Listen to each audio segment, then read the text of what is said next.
Hey coders, welcome back to my channel. So if you're new, please click subscribe, and if you're a regular, welcome back. So in this video I'll be talking about WeThinkCode. This is the last video about WeThinkCode. I'll be sharing my entire experience at WeThinkCode since I'm done with WeThinkCode, and I'll be answering some few questions. So I put on my community tab that I'll be doing a video about WeThinkCode and my experiences, and if you have any questions, you should pop it down there and I'll be answering those questions in this same video. Okay, so first of all, I'll start with my struggles. I'll start with my struggles at WeThinkCode. So I've covered my 2 years. If you haven't seen my first year experience at WeThinkCode, please go check it out, the link above. My struggles were firstly imposter syndrome. I think everyone goes through that, especially when you're at a new place. But funny enough, I felt it my second year. My second year was pretty hard for me, because it was hard for me, for some reason it was hard for me to grasp everything, because everything was like so quick, and we were working in teams. I feel like first year when we were still working individually, it was easy to just work at your own pace, you know. So working in a team and finding that your team members are actually grasping concepts quickly, it made me feel like I maybe don't belong, you know.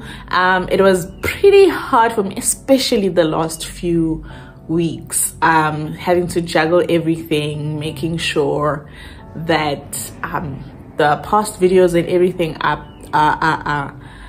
ready for CETA, and making sure that I understand everything else. And yeah, it was pretty intense for me. It was my second year. Last semester was actually the hardest, was more hard than the other 3 semesters combined. It was so hard for me. It made me doubt myself. It made me question that after I finish here, am I capable to work at a place and actually perform well? Because I don't understand jack, you know. And it was not more about understanding, it was just, I guess, also being afraid of letting my team down, you know.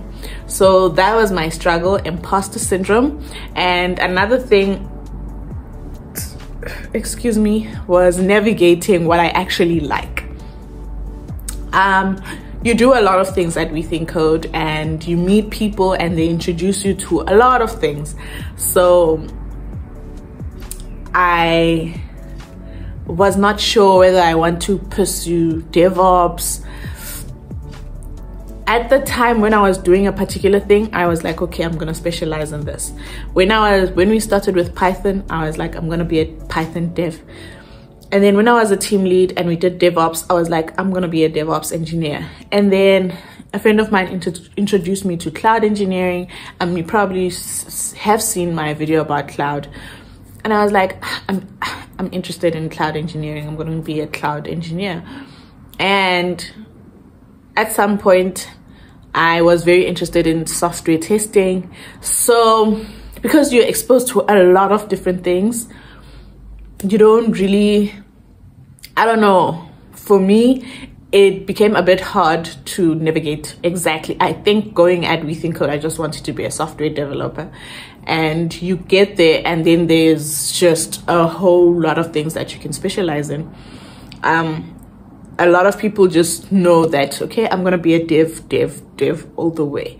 But with me, I don't feel like I enjoy coding as much, you know. So yes, I code, but I find other things more interesting, like testing, like cloud, you know, not things that actually require me to write code from scratch. Moving on to the next one, my achievements, like coming to my career. Actually, my career, just like WeThinkCode really played a role in growing my career. Why do I say that? I was I was given the opportunity to be a videographer. That was a job. And being a content creator, because I had a YouTube channel, I was self-taught, and being exposed to that, I actually learned a lot. That really contributed to my videography, content creation career path. And then also I was given the opportunity to be a team lead and be a tech mentor. Those roles I enjoyed so much. Oh my gosh, like I enjoy leading. Like, I think I was born a leader. But I really enjoyed being a team lead. I really enjoyed being a tech mentor. I enjoyed being a team lead because I realized that I am able to work with people we've got different personalities, and being able to take those different personalities and actually assist people to actually bring them together to work together is quite hard, but I enjoyed it. And then also being a tech mentor, I especially enjoyed mentoring the ladies. It was more of being able to be relatable, for them, because most of us as women, we don't feel as though we belong in the tech industry. Because one, we are not, there's a few of us in the industry, and I don't know, it's just easy for us to be like, yo, I don't understand this, I'm done, And when you need help, most of the time you seek help from a guy. And in that way, it's like, it becomes very difficult to be like, okay, actually I'm made to do this, because there are actually a lot of people like me, So being able to actually mentor other ladies and being relatable, showing them that, hey, it's not easy, but if I did it, surely you can. I mean, if I did it, why can't you did it? You know what I'm saying? And then the things that I learned, technically here at WeThinkCode, like a lot of things that I didn't know when I was at varsity, I realized that WeThinkCode, this thing exists, this exists. Like, you need to, your GitHub, like daily stand-ups, like it literally prepares you for the workplace. I think I've said this in a lot of my videos. It prepares you for the workplace, and you just see a whole new world, You get exposed to a lot of different things. And another thing that I worked on was my soft skills. Communicating with people. WeThinkCode requires you to communicate with people a lot and in a certain way, So I have grown in that way, being team lead, like being able to lead people without making them feel as though you're bossing them around and giving them directions, and mentoring people, making them understand some things, talking to your team, seeking help. It has really, and actually being vulnerable, to say, hey, I am struggling with this thing, and if I don't get any help, I'm going to die. I'm kidding. But being able to be vulnerable that, hey, I'm struggling and I need help, because it's easy to be like, okay, if I seek help, I'm going to look as though I'm dumb and whatnot. But it gives you the opportunity to be like, hey, if you want to judge me, but I need help. And for me to get to the next level, I need to seek help. And if you can't help me, move on to the next one. What's the worst that could happen? I feeling judged, feeling like I'm stupid. I'm not. I am here for a reason. I think that's another thing that I learned at WeThinkCode, is whenever you have whenever you have those thoughts that I don't belong here, like imposter syndrome kicks in, you remember why you're here. That, hey, out of so many people who applied, I was the chosen one. I'm the chosen one. I belong here. They wouldn't choose me if I didn't belong here. And I've went through first year, I went through my struggles. I've cried so many times. and for me to be like and quit. Nah, at the end of the day, I deserve to be here, and I'm gonna be successful. Yeah, it's you just don't give up on yourself. So yeah, so that's my entire experience at WeThinkCode. Like, it's been a great 2 years. I've grown so much. It's been a great 2 years. I always advocate for WeThinkCode because for me it changed my life in a way. So I'll go in through the questions that were asked on my, what you call this, community tab. I'll be answering those questions, and then I'll never answer any other question about WeThinkCode. We're moving on to big things, you know.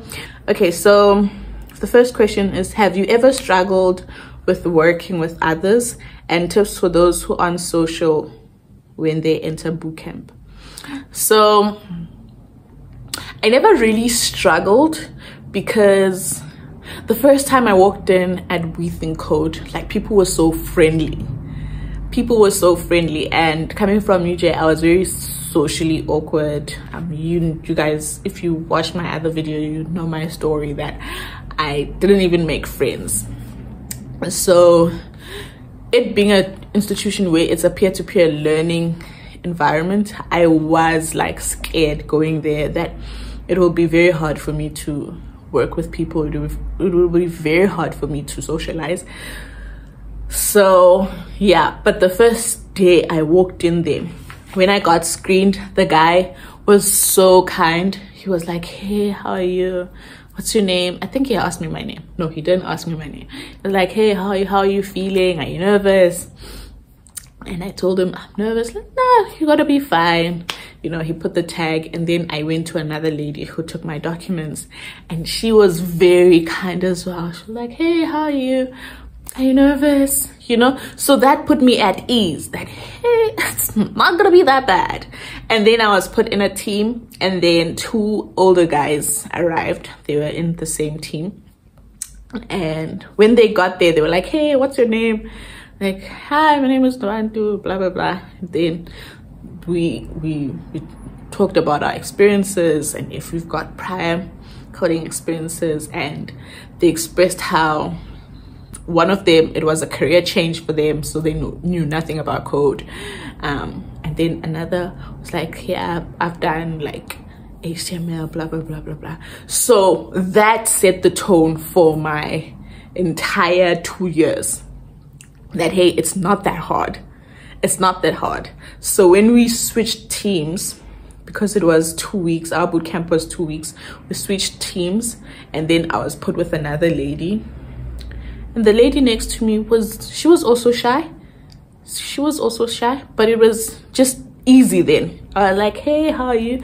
She was like, hey, how are you? Blah, blah, blah. Then we started talking, and she was very quick with what she was doing. And I was also very quick. And then we started to do our daily tasks together, and we would push. We would literally push, you know. And she knew another guy from the team, from I think it was her previous team or something, and automatically we would just chill together, 3 of us. And I started walking with that guy when I'd go home. So I started making friends like that. So coming back to the cohort, she didn't make it, but the other guy made it. And because I already had a friendship with that guy, whenever I was stuck, I had my team, but whenever I was stuck, I was able to go to him. When I went to him, there was another guy who sat next to him, and it was just, things just started flowing. It was easy to start conversating with the next person. And yeah, that way I had friends, you know.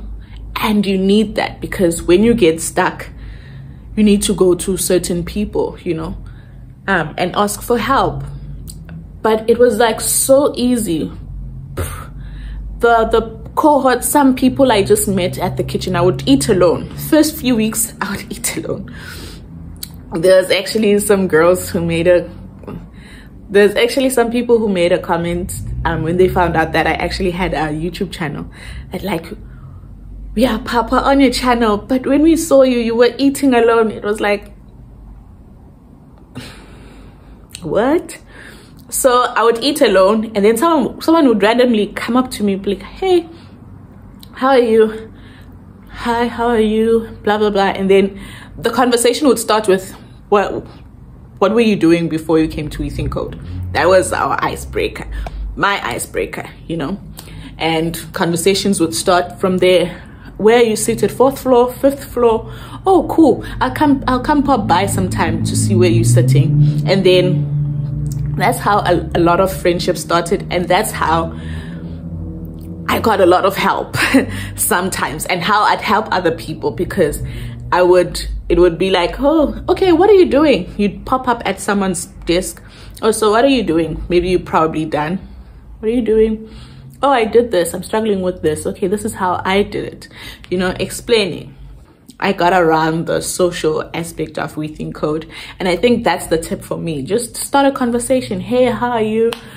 What were you doing before this? Especially start with your team. What is nice is you'll have a team or people sitting next to you. Just look around. And also, I think WeThinkCode, the introduction, they make you talk to each other. Like, they make you ask each other questions. Where you from? Blah blah blah. So from that you can build from that, you know. So yeah, that was a lot. Sometimes I can go on and on. Anyway, second question, how much is stipend? Guys, this question, stipend differs from person to person, so I can't say much about it, honestly. Okay, do you need a personal programming laptop and accommodation and stipend? Any information about accommodation and stipend? Okay, so you don't necessarily need a personal laptop for programming, especially in first year, because there are PCs at WeThinkCode. So you can always work from there. You can just spend more hours at the campus. Accommodation, I didn't stay at Rest, but there is a Rest close by, Urban Einstein and Urban Ocean, that you can check out. WeThinkCode doesn't pay for that. And then stipend, like I said, differs from person to person. I can't use a computer to save my life.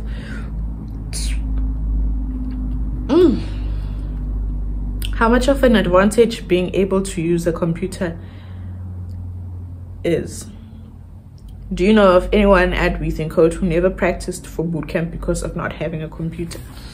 I don't think I know anyone who never practiced, but I mean, for those, there are people like who thought it was C, and then when they got to bootcamp the next year it was a Python. So obviously those people didn't practice.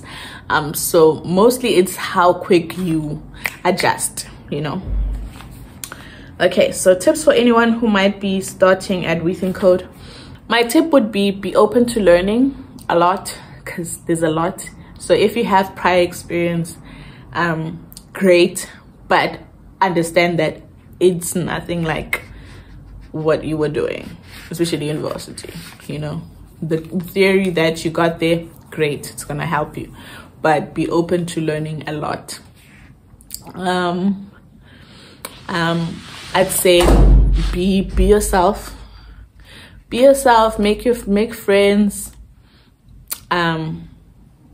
help people, and do not be afraid to ask for help. At WeThinkCode, when selected, do you live at home or there? It depends. I stayed at home first year, and some people stayed at Res. So it depends how far you stay. I mean, if you stay in Mpumalanga or Free State, you'll have to stay closer, you know. That's it. But if if home is like 15 minutes away, 20 minutes away, but why not just travel there? And then tips to survive second year. Tips to survive second year. I'd say dedicate your time. Don't be involved in too many things. I think I was involved in too many things, trying to get a CLUD certificate, trying to get an ISTQB certificate. Like, I was doing a lot of things while doing second year, and it bit me in the ass. It was too much for me. So try to just focus on that, because it's a lot, and the time frame for deadlines is very, very short. So dedicate your time, go to campus, work with your friends, work with your team, have an understanding with your team, and you'll succeed, man. Okay, and the last question is, are you guaranteed a job after the program, and are the learning resources sufficient? Are you guaranteed a job after? Yes, most people get, most people, it's like I'd say 90% of people, and even though maybe you're part of the 10%, they work really hard to get you placed, but also you have to meet them halfway, you know.